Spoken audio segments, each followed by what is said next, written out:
1940, Hitler made his great bid for the domination of Europe. His armies smashed across the borders of the Netherlands, Belgium, France.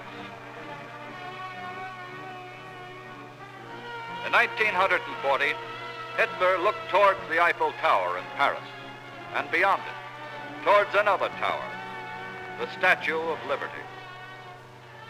4 years later, this happened to him.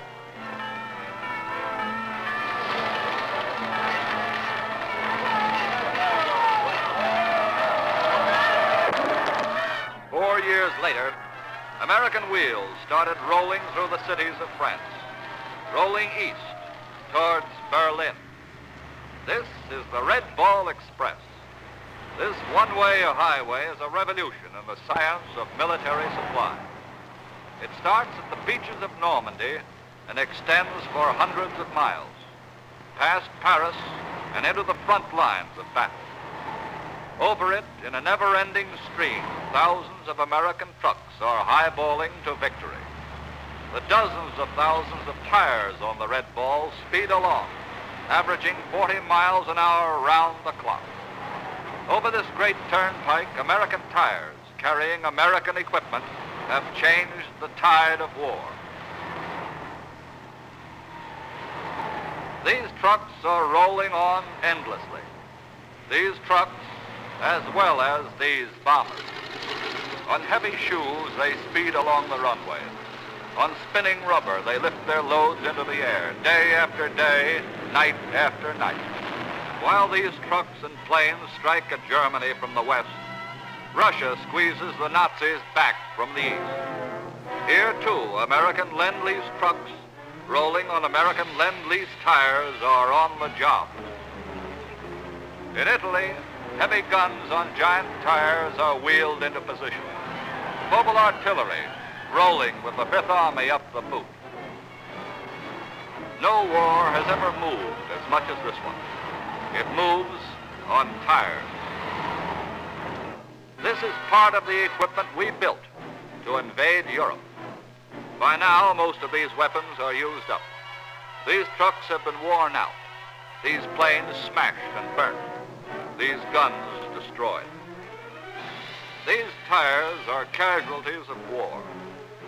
Their fighting days are over.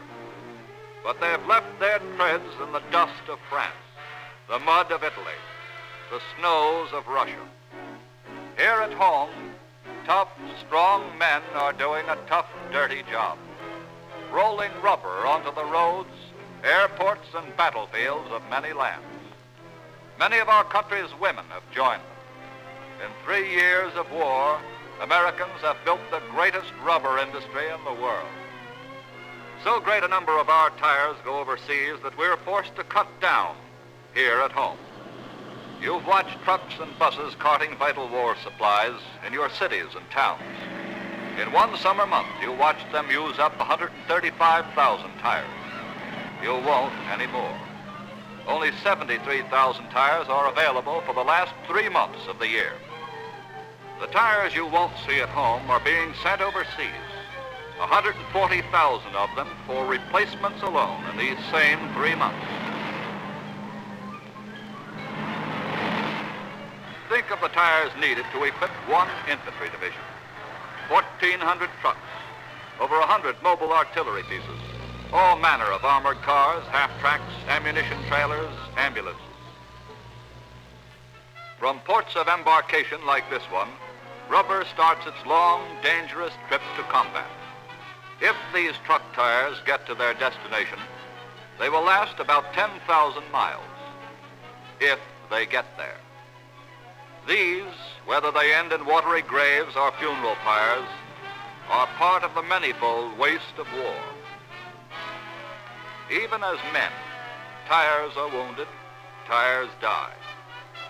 Even as men of war, tires of war have their stories to tell.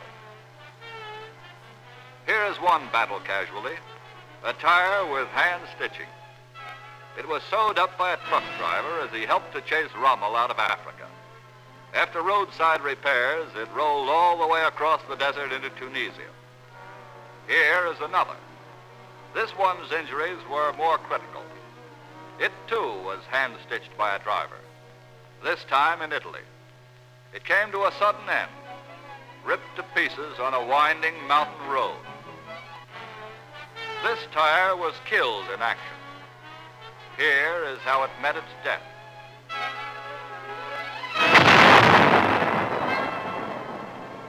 Tires of the air suffer their own particular wounds. Every time a plane lands, chips of rubber are sliced away by the impact.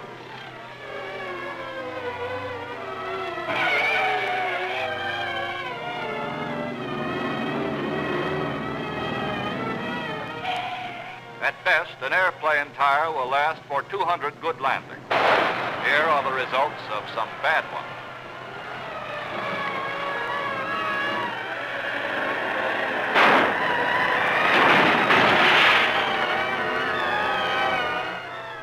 And for every bad landing, other tires roll into action.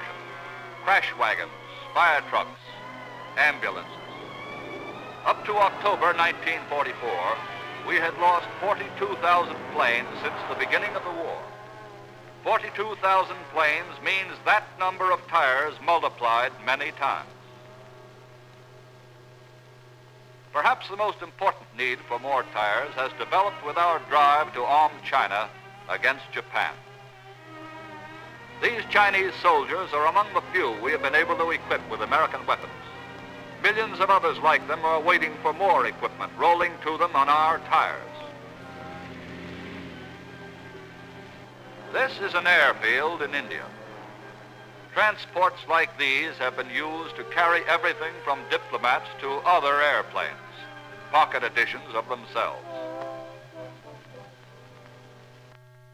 During the past year, these planes, their great weight mounted on rubber tires, have ferried more goods across the Himalayas than were ever carried over the Burma Road. Every 10 minutes, a plane leaves India, carrying cargo for us and our Chinese allies.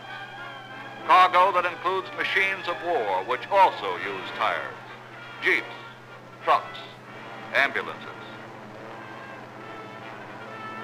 These planes land at Myitkyina in Burma. To repair the airport there, construction equipment was flown in. Anything that could be broken up into 4-ton units. This bulldozer came by air. So did this roller.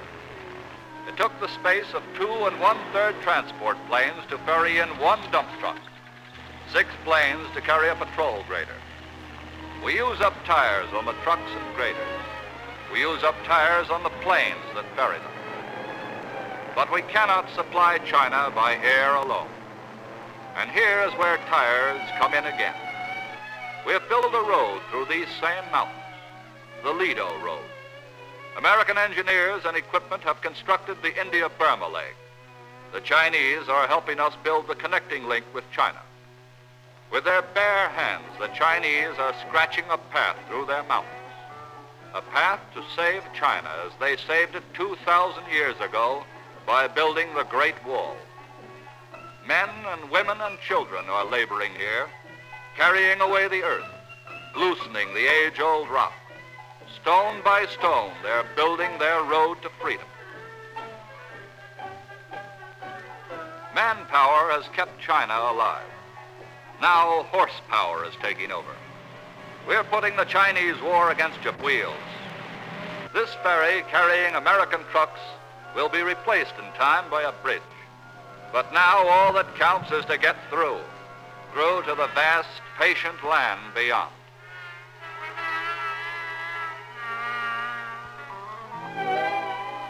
This is the road American tires must travel towards Tokyo. This is the road guns and food and ammunition and supplies must cross. We must carry enough weapons to fight battles over an area greater than twice the sum total of Italy, France, and Germany. This is the Chinese Red Ball Express. These are the trucks and tires highballing to victory over Japan.